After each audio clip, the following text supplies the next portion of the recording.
Today we're taking this black Club Car Precedent from heavy lead-acid power to a modern HIO 48-volt lithium iron phosphate battery system. You'll see our installation details, plus we tested the cart so we could compare performance with the new HIO battery. We measured battery charge time, max speed, acceleration time, hill climbing speed, and total range per charge. Keep watching, as you won't believe the results. Opening the battery kit was a bit like Christmas, with a lot of accessories. Let's have a look. So here's the main battery. It's a very hardened, ruggedized case. It has some built-in carrying handles. And over here we have these nicely organized ports for the controller, the Bluetooth, the display, a buzzer, and of course our battery terminals. It even comes with heavy-duty brackets, so I think maybe I won't have to do any welding to modify the cart to put this in. That would be a really big bonus. We'll see. All the hardware, nice stainless steel stuff, some heavy-duty spacers, I guess, if we need to space these up. We'll get into all that. This here is a 12-volt converter. So this will convert the 48-volt coming out of the lithium iron phosphate battery into 12 volts, usable 12 volts for all of our accessories.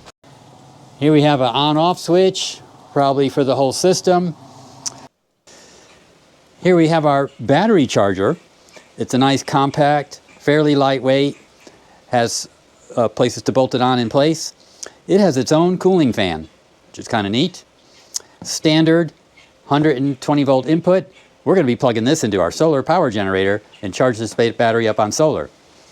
It comes with a replacement port for your golf cart, so you can plug your extension cord into your power source right here. And they even provide a nice heavy-duty extension cord that you can use to plug into this port. Right there.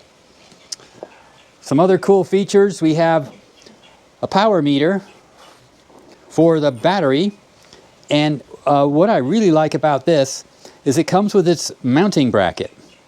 So you have the option of mounting it on the dashboard, or maybe even upside down. If you need to, you could rotate this around, or you could pop this out and put it into an existing hole or cut a new hole on your dash. It just gives you some options. I hadn't seen that before. That's really nice. And finally over here, we have a hazard warning light and buzzer. We'll see what this is for on the installation. I'm not quite sure yet, but we'll get to that. So all in all, a pretty complete kit. Everything looks pretty well built. Heavy duty cords, stainless steel hardware.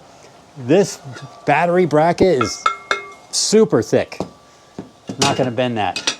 So we're excited to get going with this. First step, removing the old batteries.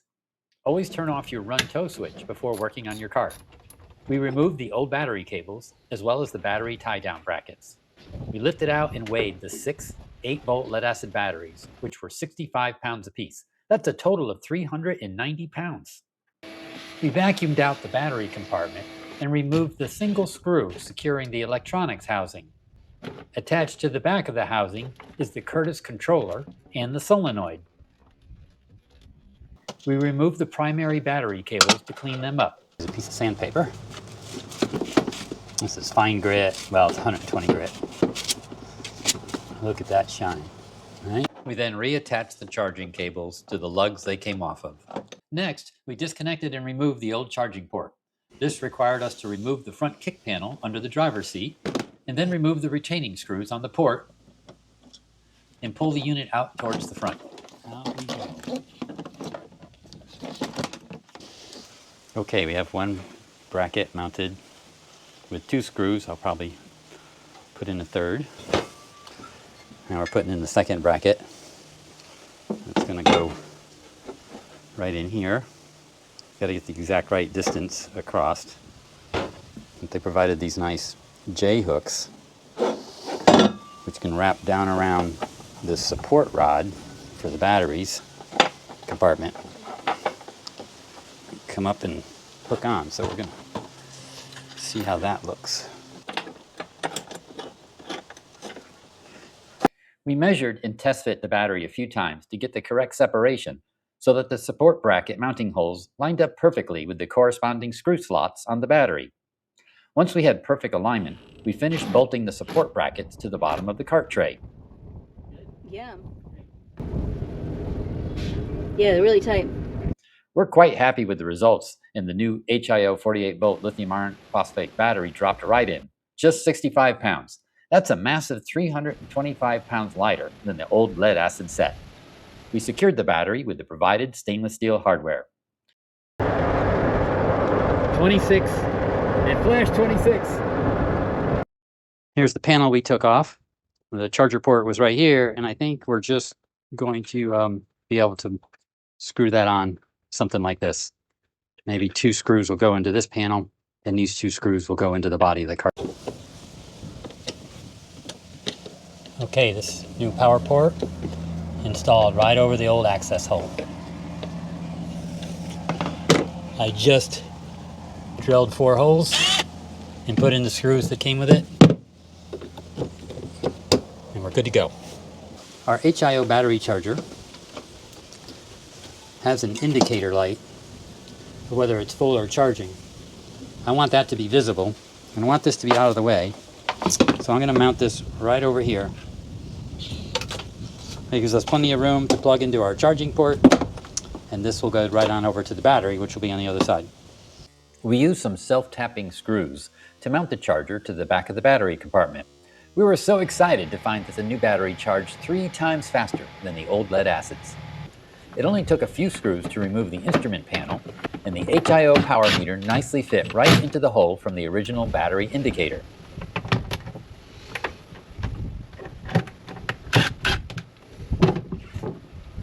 Next, we installed the 12-volt converter next to the charger using the same self-tapping screws. This orange wire goes directly to the positive terminal on the battery, along with the red wire. Notice they both have red crimpers, so that makes sense. The black one goes to the negative. Here's our positive and negative for the 12-volt appliances, which basically get plugged into these 2 wires here. The biggest challenge to wiring up the 12-volt converter is finding the 12-volt line leading to all of your appliances, such as lights, horn, and stereo if you have one. Finally, we installed the on-off switch right next to the battery charger, and the hazard warning buzzer over near the battery. The final wire up to the battery is a breeze. First, we attached all the positive terminal wires, followed by the negative terminal wires. HIO provided nice protective covers for the terminal connections to prevent an accidental short. Next, the on-off switch, power meter, and hazard buzzer connectors simply screw into place. These additional ports save a lot of installation time, as all of the electronic circuits required to operate these are already built into the battery. To charge the battery, we plug in the battery charger with the provided extension cord, and the charger powers right up. Plus, my favorite power meter lights up and shows the charging progress. It only took a couple hours to reach full charge, which was a whole 8.5 hours faster than the lead acid batteries. She's all charged up, and we're ready for our first performance test with the new HIO Lithium Iron Phosphate battery.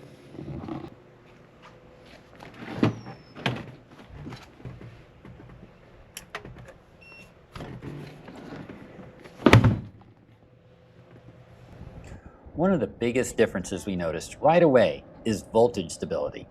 With the old lead acids, the battery meter would crash down to 0 as soon as we started driving. Now with the HIO Lithium Iron Phosphate battery, the power meter stays rock solid. The performance results show significant improvements in all areas, with top speed increased to 26 miles per hour, total range per charge increased by 20 miles, 15 miles per hour acceleration times dropping to only 6.4 seconds, hill climbing 3 times faster, and the battery charging time cut to less than 1/3. Bottom line, this car is noticeably quicker, goes further, stronger on hills, and just more fun to drive.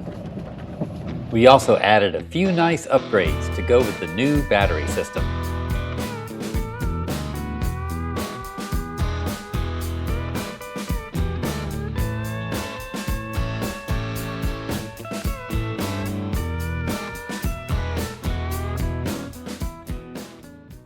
So after the full install and testing, here's our honest take. Dropping 325 pounds, dramatically better acceleration, higher top speed, stronger hill climbing, and more stable voltage make a huge improvement in how the cart drives.